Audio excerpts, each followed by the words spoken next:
I had the opportunity to visit Dunkirk recently, where my grandfather was evacuated between the 26th of May and the 4th of June 1940. As we arrived in the slightly run-down town, I thought it was very similar to British seaside resorts, a sense of faded glory but otherwise a pleasant enough place.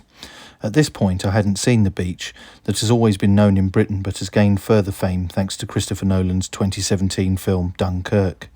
Because of Nolan's signature colour palette, I had expected a solemn and reverential sight to greet me when I finally laid eyes on the sand, but I was struck by a few things. Firstly, how huge it was. It took a full 10 minutes to walk from the well-maintained promenade to the water's edge.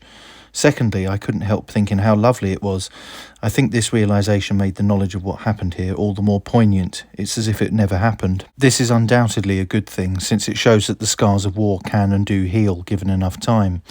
But as people played volleyball, swam in the pleasantly warm sea or lounged on the yellow sand, I couldn't help but think about the absolute terror, sacrifice and bravery that this beach was a witness of.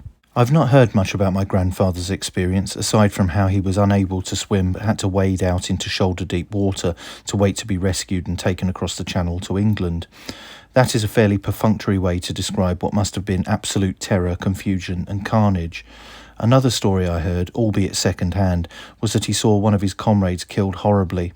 I won't go into the details. His name was Frank Russell of Stamford in Lincolnshire, and he died when I was very young, so I had no opportunity to ask him about it, although I'm not sure I would have done anyway, as I know many of the wartime generation did not really talk about what they went through. Many of the features on the beach are still there, including the East Mole that featured in the Dunkirk film and was used to help load up servicemen onto ships before the famous and incredible little ships arrived to lend a further hand. The bravery of those who took pleasure craft and even rowing boats into a scene of active warfare and slaughter to rescue those mostly young men is staggering. Special mention and eternal gratitude must also go to the utterly heroic French, British and Belgian soldiers who fought a rearguard action to hold off the advancing German forces. But the men on the beach had it far from easy, with the constant threat of death from strafing runs by the Luftwaffe's Stuka dive bombers. Even the German pilots grew tired of effectively shooting fish in a barrel.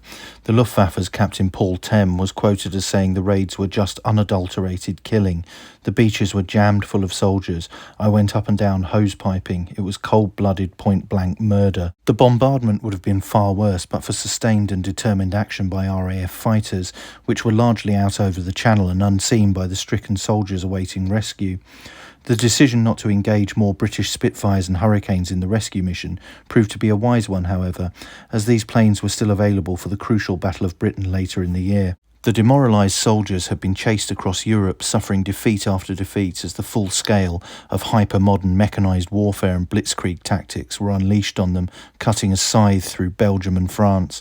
Prime Minister Winston Churchill called the failure of the British Expeditionary Force a colossal military disaster. All their equipment was left in the scramble to the sea, including tanks, vehicles and other kit, but the Miracle of Dunkirk ended up being a saving grace that allowed Britain to continue fighting. A staggering 338,000 men were evacuated, enough to avoid being knocked out of the war altogether and affording the possibility of regrouping. On the 4th of June 1940, Churchill addressed the House of Commons and concluded his speech with the words, "We shall go on to the end. We shall fight in France. We shall fight on the seas and oceans. We shall fight with growing confidence and growing strength in the air. We shall defend our island, whatever the cost may be. We shall fight on the beaches. We shall fight on the landing grounds. We shall fight in the fields and in the streets.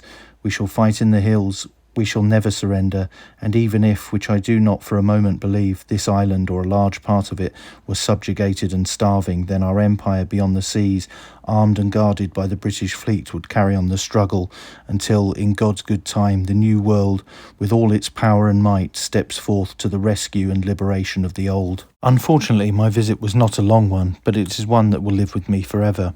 Quite simply, without the Miracle of Dunkirk, I would not be here at all. That's it for this video. Don't forget to like, share and most importantly subscribe, and thanks for watching.